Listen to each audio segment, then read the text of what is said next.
Assalamualaikum warahmatullahi wabarakatuh.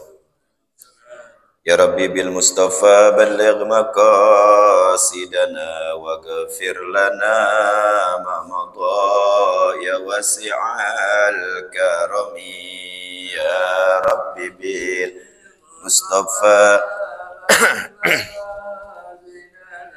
waghfir lana ma madha ya wasi'al karami. Muhammadun sayyidul kaunaini wa sakalaini wal fariqaini min urbi wa min ajami.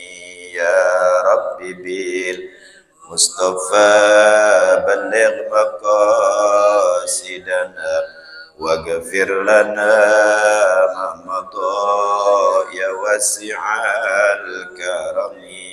Nabiyuna al-amirun nahi fala ahadun abarra fi qawlillah minhu wala na'ami. Ya Rabbi bil Mustafa balligh maqasidana waghfir lana ma madha ya wasi'al wal habibul ladzi turja syafa'atuhu likulli hawf minal ahwali muqtahimi. Ya Rabbi bil Mustafa balligh maqasidana waghfir lana ma madha ya wasi'al. Fatiha biniyatil futuh wal munuhar syuha taubatin nasuh syarahal jasadi wa ruh wala hadratin nabi al-fatihah. A'udhu billahi minasyaitonir rajim. Bismillahirrahmanirrahim. Alhamdulillahi rabbil alamin arrahmanir rahim maliki yaumiddin. Iyyaka na'budu wa iyyaka nasta'in ihdinas siratal mustaqim siratal ladzina an'amta 'alaihim ghairil maghdubi 'alaihim waladdallin. Amin. Allahumma salli wa sallim ala sayyidina wa maulana Muhammadin al-fatihi lima ughliq al-khatimi lima sabaq nasiril haqqi bil haqqi wal hadi ila siratikal mustaqim wa ala alihi wa sahbihi haqqa qadrihi wa miqdarihil adib. Allahumma akhrijna min dhulumatil wahmi wa akrimna bi nuril fahmi wabtah alaina bi ma'rifatil ilmi wa hasin akhlaqana bil hilmi wa sahil lana abwaaba fadlik wansur alaina min khazaini rahmatika ya arhamar rahimin. Para jamaah yang dirahmati Allah, segenap pengurus DKM Masjid Jami Raudhatul Alam yang kami hormati, juga para jamaah sekalian. Alhamdulillah malam hari ini Allah masih berikan kita berbagai macam nikmat sehingga kita dapat hadir dan berkumpul di tempat yang Allah muliakan ini. Salawat dan salam tercurah kepada junjungan alam Nabi besar kita Nabi Muhammad sallallahu alaihi wasallam. Para jamaah yang dirahmati Allah, kita melanjutkan daripada pembacaan kitab hadis Wasiatul Mustafa, melanjutkan kajian yang beberapa minggu lalu. Bismillahirrahmanirrahim. Qala al-musannif rahimahullah ta'ala wa nafa'ana fid dharaini amin. Babnya masih dalam bab sedekah.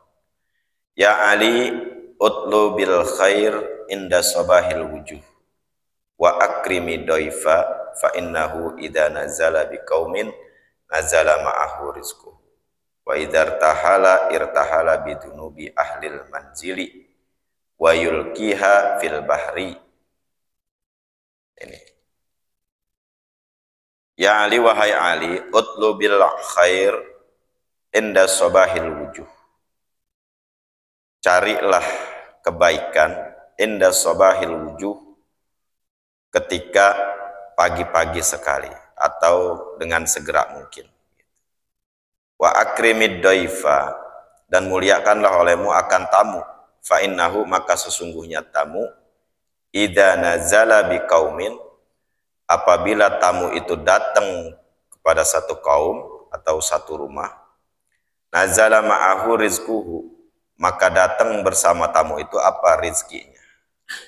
Wa ijartahala, dan apabila kembali pulang itu tamu, irtahala bidunubi, maka tamu itu pulang dengan membawa dosa ahlil manzili, sahibul bait atau yang punya rumah. Wa yulkiha, dan melemparkannya itu tamu dosa tersebut fil bahri, di dalam kepada lautan. Nah, itu. Jadi kata Rasul, kita bersegera mungkin untuk melaksanakan kebaikan, bahkan pagi-pagi sekali kita coba lakukan kebaikan-kebaikan. Ya sebetulnya kalau kita muslim, dari semenjak bangun tidur pun kalau kita mengikuti tuntunan Rasulullah, udah pasti kita berbuat baik. Dengan kita bangun tidur membaca doa, gitu kan, apa yang diajarkan Rasul, terus kita melaksanakan sholat sunnah fajar atau qabliyah subuh, apalagi kita sholat di masjid berjamaah, itu pun udah satu kebaikan. Gitu.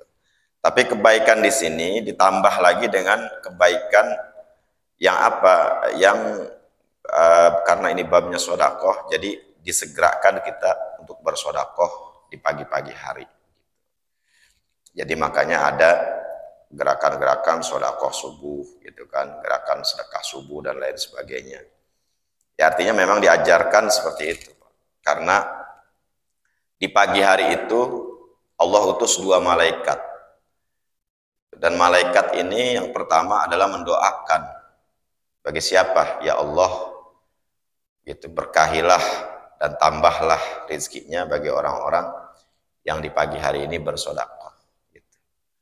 Ini artinya sodakoh baik dengan materi ataupun dengan kebaikan yang lain.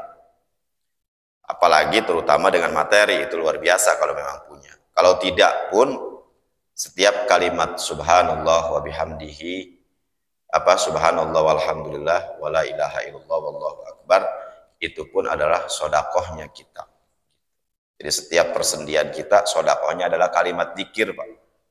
Gitu. Apa yang diajarkan Rasul, yaitu kalimat subhanallah, walhamdulillah, wala ilaha illallah, wallahu akbar. Itu adalah sodakoh. Gitu. Makanya diazarkan kita berzikir tuh ba'da sholat, subhanallah 33, terus alhamdulillah 33, Allahu akbar 33, la ilaha illallah boleh 33, boleh 40.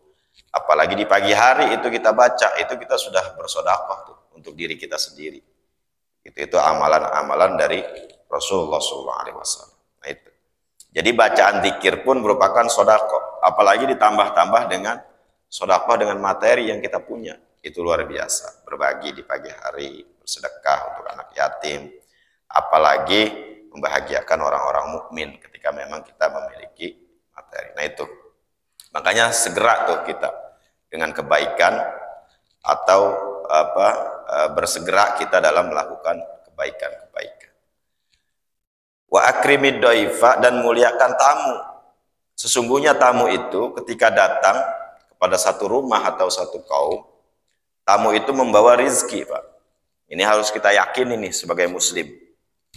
Tamu itu datang ke rumah kita membawa rizki, dan pulangnya membawa dosa. Dosa siapa? Dosa kita yang kedatangan tamu. Dan bahkan tamu itu ketika pulang, dosa kita dibawa lalu dilemparkan ke lautan. Ini luar biasa nih keutamaan tamu. Makanya boleh jadi Rasulullah SAW sangat menekankan, bahkan dalam satu hadis dikatakan, man kana yu'minu billah wal yaumil akhir fal yukrim dhaifah. Siapa orang yang mengaku beriman kepada Allah dan hari akhir, maka muliakanlah ad-dhaifah, akan tamu. Makanya kalau kita kedatangan tamu, Pak, seneng. Gitu. Jangan, ya dia lagi datang, jangan begitu. Gitu ada tamu, ya dia lagi datang mau minjem duit kayaknya, begitu. Jangan. Siapapun itu tamunya, kita sambut dengan baik. Kalau kita punya, kita saji, dimuliakan, dikasih makanan kalau memang ada. Kasih air atau apa, ya minimal kasih air minum lah. Jangan orang datang ngobrol doang, udah 1 jam baru dia mau pamit, boleh saya lupa nih belum ngasih air, itu basa-basi aja gitu. Jangan, tapi muliakan tamu. Sebab kenapa? Tamu itu tadi datangnya ini membawa rizki, Pak. Ini harus kita yakini. Rizki itu entah yang berupa langsung, bisa berupa materi, bisa rizki membawa satu informasi kepada kita yang mungkin ke depan akan membawa kebaikan buat diri kita, gitu. Entah gitu dia membawa proyek dan lain sebagainya. Ataupun bisa jadi memang rezeki yang secara langsung Allah kasih melalui tamu tersebut. Gitu. Ya minimal rezeki kesehatan dan rezeki kebaikan buat keluarga kita. Dan terutama tadi ketika dia pulang dia bawa dosa-dosa kita. Itu makanya semakin banyak tamu datang ke rumah kita, semakin banyak dosa kita diampunin oleh Allah Subhanahu wa Ta'ala. Tapi kalau kita muliakan, kalau kita nggak muliakan mah ya nggak dapat keutamaannya tuh. Dengan apa kita memuliakan tamu? Dengan apa yang kita miliki? Ya minimal air putih makan ada, Pak. Minimal, apalagi kita punya kopi, kita punya teh, kasih. Apalagi kita punya makanan, kasih. Itu cara memuliakan tamu. Karena Rasulullah SAW, itu Rasulullah tidak pernah tidak memuliakan tamu. Bahkan setiap orang yang datang ke rumah Rasul pasti dikasih makan. Inilah hebatnya Rasulullah. Begitu juga Pak, kalau kita silaturahmi ini ke rumah ulama-ulama, rumah kiai, ke rumah ajengan gitu, kalau agak jauh sedikit, itu pasti dikasih makan. Sebab kenapa? Mereka mengerti bahwa ini rezeki nih yang akan datang kepada mereka. Dan kalau kita yakini setelah itu, tidak lama dari situ pasti kita akan mendapatkan kebaikan itu dari Allah. Kita jamu dengan ikhlas dan lain sebagainya. Ya artinya kalau memang kita punya begitu. Di antara salah seorang nabi yang Allah muliakan, di antaranya adalah Nabi Ibrahim alaihissalam. Nabi Ibrahim itu sangat memuliakan tamu, Pak. Dia menjamu tamunya, bahkan ada riwayat Nabi Ibrahim itu bikin satu rumah yang dikhususkan untuk para musafir, dibuatin oleh Nabi Ibrahim. Itu satu rumah memang untuk para musafir yang mau mampir, yang mau makan, yang mau minum dan lain sebagainya. Di situ Nabi Allah Ibrahim, makanya beliau mendapat julukan Kalamullah. Gitu. Itulah Nabi Ibrahim alaihissalam. Apalagi baginda Rasulullah SAW. Nabi apa yang ada di rumahnya dikeluarin Pak kalau ada tamu. Artinya makanan itu. Dan dalam kisah dikatakan ketika Nabi punya makanan sedikit, dia keluarkan untuk tamu, tapi tercukupi. Perutnya semua terasa kenyang ketika makanan yang disediakan oleh Rasulullah dan tidak habis-habis. Itu diantara keutamaan Nabi besar Muhammad SAW. Paling senang ngasih makan orang.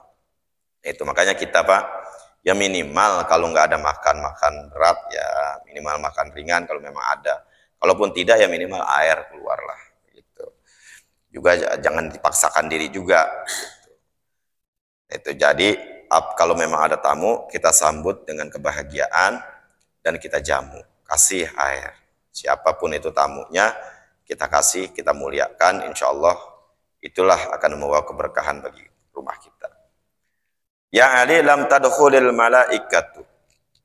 Tidak akan masuk para malaikat baitan akan satu rumah fihi yang di dalamnya tusawwiru terdapat gambar-gambar atau foto-foto, au tamathilu atau lukisan-lukisan, au akin atau di dalam rumah tersebut terdapat akin liwalidayhi, anak yang durhaka kepada kedua orang tuanya, au baitan atau satu rumah la yadkhuluhu yang rumah tersebut tidak pernah didatangi daifun oleh tamu. Nah ini. Jadi malaikat nggak mau masuk Pak pada rumah yang bagaimana tuh sawiru, terdapat gambar atau foto tapi fotonya yang mengandung keburukan. Gitu. Bagaimana dengan foto ulama itu mah dibolehkan. Gitu. Kalau foto-foto yang misalkan foto yang buka aurat, maksudnya seperti itu. Lalu lukisan-lukisan ataupun patung-patung yang berbentuk tubuh manusia ataupun hewan-hewan, nah itu jangan tuh. Gitu. Ini menurut satu keterangan seperti itu. Jadi tidak semua foto, tapi kalau ada lukisan yang indah, penghias rumah itu mah dibolehkan. Jadi yang penting tadi jangan buka aurat atau mengandung sesuatu yang negatif lah, gitu. Kalau yang membawa kebaikan, membangkitkan kita kepada gairah keagamaan seperti kaligrafi dan lain sebagainya itu silahkan aja. Itu artinya foto-foto yang mengandung keburukan dan gambar-gambar yang tidak sesuai dengan syariat, itu yang harus dihindari. Atau rumah tersebut di dalamnya terdapat anak-anak yang durhaka kepada kedua orang tuanya. Nah, ini malaikat nggak mau masuk, Pak. Gitu. Malah durhaka kepada kedua orang tuanya dan dia belum bertobat. Nah itu rumah tidak akan masuk karena bahaya sekali ketika orang durhaka kepada kedua orang tua. Bahkan bukan hanya kelak hukumannya nanti, tapi di dunia juga Allah akan tunjukin siksaan atau kehinaan bagi orang yang durhaka kepada kedua orang tuanya. Dan malaikat pun tidak akan masuk ke dalam rumahnya sebelum dia bertobat kepada Allah. Atau rumah yang tidak pernah kedatangan tamu. Makanya sedih, Pak. Kalau kita punya rumah nggak pernah didatengin tamu sama sekali. Itu sedih tuh. Kenapa? Sebab salah satu rumah yang tidak mau malaikat itu singgah adalah rumah yang nggak pernah didatengin tamu. Berarti ini orang tuan rumahnya nih apa ya, nggak punya temen, atau dia pelit, atau dia galak sama orang sehingga orang males main ke rumah. Itu malaikat nggak mau datang. Makanya kita senang tuh, Pak. Kalau datangnya kedatangan tamu harus senang, dan malaikat juga senang singgah di tempat orang yang sering kedatangan tamu. Lebih banyak tamu lagi, juga lebih banyak malaikat yang mengiringinya. Gitu. Ya Ali isna'il ma'rufa, wahai Ali, berbuat baiklah kamu, walau ma'as safalati, walaupun kepada orang-orang yang suflah. Qala Ali, bertanya Sayyidina Ali, wa masafalatu, dan apa itu orang yang suflah ya Rasulullah, wahai Rasulullah? Qala, menjawab Rasul, alladzi idza wu'ija lam yata'ij. Orang suflah itu kata Rasul adalah orang yang apabila diberi nasihat, lam yata'ij, dia mengabaikan nasihat tadi. Wa idza jazama lam yanjajir, dan apabila dia dilarang, itu orang suflah ini cirinya, apabila dia dilarang terhadap satu perbuatan, lam yanjajir, dia tidak mempedulikan larangan tersebut. Wala yubali, dan dia tidak peduli bima, dengan apa-apa, dengan nasihat qala yang dikatakan, wa makila, dan apa-apa, dan nasihat kila yang dikatakan lahu bagi dia. Itu namanya orang suflah. Jadi orang suflah itu orang yang dagleg lah, dinasehatin ya begitu aja dia mah, nasihatin kebaikan artinya. Ketika dibilangin ya nggak dengerin, dilarang juga tetap aja dia jalanin. Itu namanya suflah tuh. Orangnya masa bodoh, tapi masa bodohnya dalam hal-hal yang negatif. Suflah, nggak kena dibilangin kalau bahasa kita.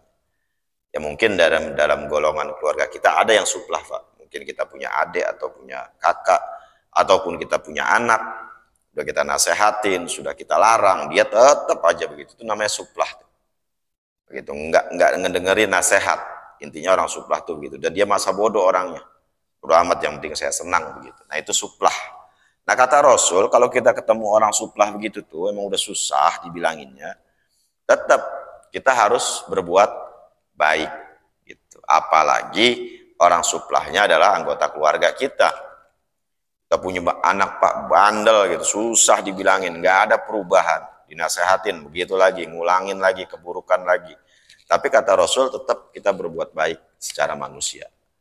Ya mungkin juga kita punya saudara, entah kakak, entah orang tua kita, gitu. Ada juga yang suflah, misalkan kita punya orang tua, gitu, sudah tua, maksudnya tidak ada kesadarannya. Dia berkali-kali salah, terus dia salah lagi, kita capek tuh sampai nolonginnya. Nah itu namanya termasuk suflah. Nah terhadap orang tua yang demikian pun, tetap kita punya kewajiban berbuat baik. Bahkan kalau orang tua mah, dalam Al-Quran juga dikatakan, kalau kita punya orang tua, beda akidah pun, gitu. Misalkan kita nih sudah ada keluarga non muslim misalkan, entah agamanya apa, pokoknya di luar Islam.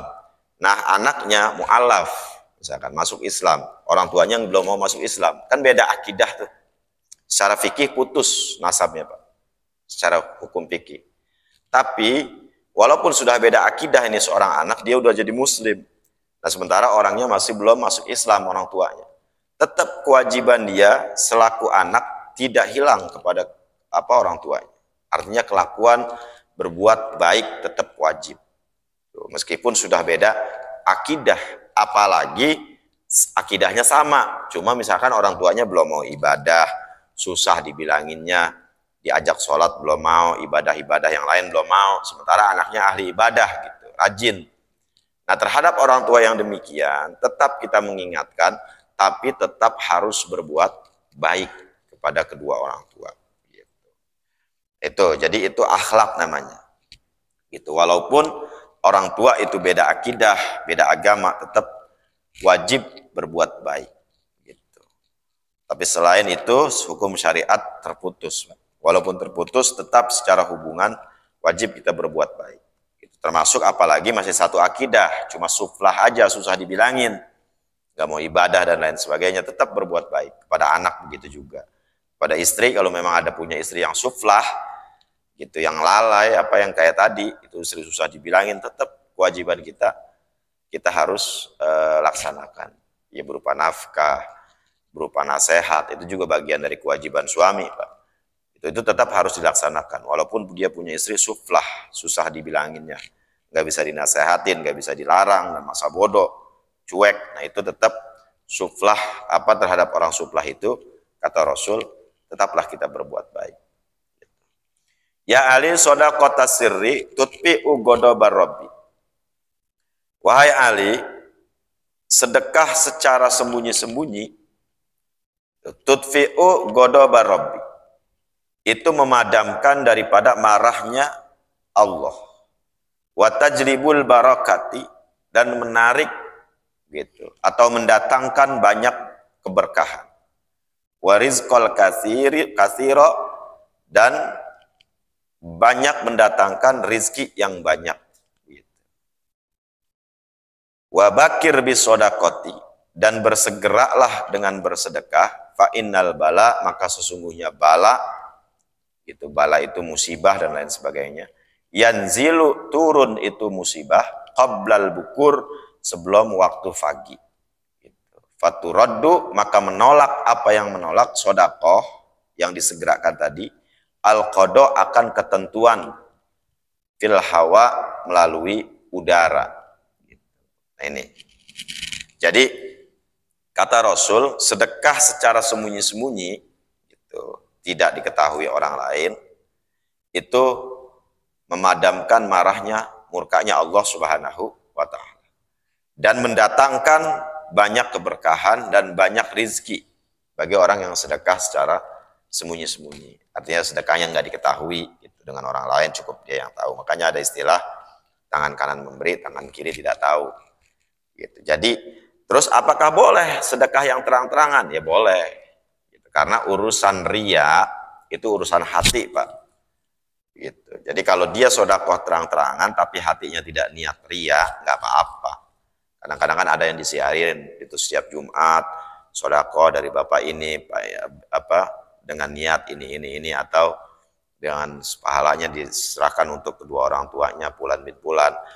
Nah itu boleh nggak? Boleh. Apakah itu nggak ada keutamaannya? Tetap ada. Gitu. Tetap ada. Adapun masalah ria itu, masalah ria ingin dipandang makhluk, itu adalah urusan dia sama Allah. Gitu. Kalau dia disiarkan sedekahnya dengan niat dia mengajak orang agar orang termotivasi ikut juga, itu bagus. Jadi jangan dulu kita mengklaim, wah orang ria nih, sedekahnya dipamer-pamer, diumumin, ya belum tentu juga. Walaupun memang itu lebih riskan, artinya lebih dominan ke arah sana, gitu, ke arah ria. Gitu. Tapi juga belum tentu ria, tergantung tadi niatnya orang tadi. Karena innamal a'malu binniyat. Sesungguhnya segala amal itu tergantung niatnya. Dia siarkan sedekahnya dengan niat memotivasi orang lain, oh biar termotivasi sedekah, itu bagus. Gitu. Yang tidak boleh itu niat sedekah yang diiringi dengan ria. Biasanya orang yang sedekahnya diiringi dengan ria itu mungkit-mungkit kebaikan, Pak. Nah, ini yang jangan. Tuh adanya Masjid Raudhatul Alam tuh, gue yang bangun tuh. Tuh. Nggak boleh. Artinya untuk menyombongkan diri niat seperti itu tidak boleh. Gitu. Nah, itu makanya sedekah itu yang bagus sih sembunyi-sembunyi, udah taruh aja. Ya mungkin sedekah kita yang kita tidak sadari, Pak. Entah kita ngelempar uang, entah masukin uang ke dalam kotak amal. Yang kecil-kecil itu yang kita nggak pernah pikirin, itu bisa jadi amal kita yang terbaik. Dibandingkan sedekah kita yang besar. Kita ngasih ke masjid 10 juta, kita ingat terus tuh, Pak. Tapi yang 2.000, yang 5.000 yang kita masukin ke kotak-kotak masjid, karena yang tahu cuma kita sama Allah, bisa jadi itu yang luar biasa. Gitu. Karena makanya apalagi bisa besar, tapi juga bisa kita memang niat betul-betul karena Allah. Gitu. Jadi riya atau enggaknya tidak ditentukan dari disiarkan atau enggaknya sedekah tersebut. Tapi riya dan tidaknya itu tergantung orang yang memberi tadi. Gitu. Yang tahu hanya hati dia. Kita tidak boleh suujon, Pak. Husnujon saja. Itu misalkan ada orang sedekah disiarin, ya biarin aja udah. Gitu. Jangan suujon, tapi kita husnujon saja. Nah, apalagi memang udah sedekah aja, mau disiarin syukur, enggak ya enggak apa-apa. Nah, kecuali dia sedekah ke masjid, terus enggak disiarin, dia marah, itu udah jelas tuh. Berarti dia ada niat lain tuh. Kenapa sedekah saya enggak dijelasin? Gitu. Atau enggak disiarin? Nah itu. Nah, mau kali itu jelas.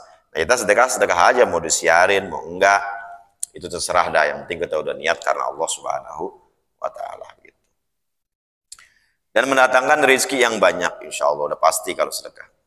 Wabakir bis sodakoti, dan bersegera dengan sedekah atau menyegerakan sodakoh itu, begitu. Dan bersegeralah kita dalam bersodakoh. Kalau kita punya uang, gitu, ataupun yang lain yang memang sudah niat kita mau sedekahkan, segera tuh Pak, jangan ditunda-tunda.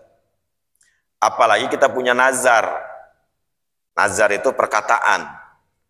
Kalau saya punya anak laki, besok istri saya lagi hamil nih, kalau istri saya lahir, anaknya laki, saya mau sedekah ke masjid, sekian juta atau ratus ribu, pokoknya apapun. Nah itu yang dia ucapkan, itu adalah janji dia sama Allah Subhanahu wa Ta'ala. Begitu benar anaknya laki, nazarnya tunaikan.